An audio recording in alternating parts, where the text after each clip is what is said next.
વાર્તાનું નામ છે ટોપીવાળો ફેરિયો. એક હતો ફેરિયો. એ ટોપી વેચવાનો ધંધો કરતો હતો. લાલ, લીલી, પીળી, સફેદ, કાળી, રંગબેરંગી ટોપી વેચે. એક ગામથી બીજે ગામ જાય. એક ગામથી બીજે ગામ જવાનું અને ટોપી વેચવાનું કામ કરતો. અને જમવાનું બપોરે ભેગું લઈ જાય. એટલે એક ઝાડ નીચે બેઠો, જમવાનું જમ્યું અને સેજ આડે પડખે થયો. ઠંડો ઠંડો પવન લાગતો હતો ને, તો એને તો નીંદર આવી ગઈ, ઊંઘ આવી ગઈ ને.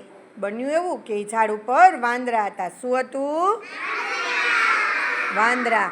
તો એક વાંદરાને એમ કે આ પોટલામાં કંઈક જમવાનું હશે, એટલે એને ખોલ્યું. તો એ ટોપીવાળાને માથે ટોપી હતી ને, એટલે વાંદરાએ માથે ટોપી ઓઢી.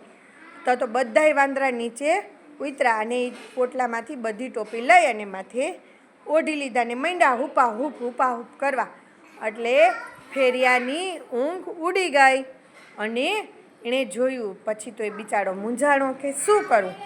એને મૂંઝવણમાં પોતાની માથેની જે ટોપી હોય ને એમ ઉતારી, હાથમાં લીધી. તો બીજા વાંદરા 2-3 હતા ને, એની નકલ કરી, એને હાથમાં લીધી. તો એને હાથમાં લીધી ને, એટલે એને જોયું કે આ વાંદરા શું કરે છે? નકલ, આપણે જેમ કરીએ એમ. એટલે એને પોતાની ટોપી હતી ને એ ફેંકી દીધી.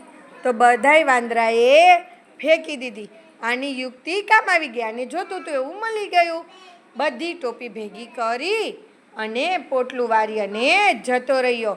ક્યારેક બળ કામ નથી કરતું, પણ શું કામ કરે? બુદ્ધિ. શું કામ કરે? ફેરિયાએ શું વાપરી? બુદ્ધિ વાપરી. વાંદરા નકલ કરતા હતા તો શું વાપરી એણે? બુદ્ધિ.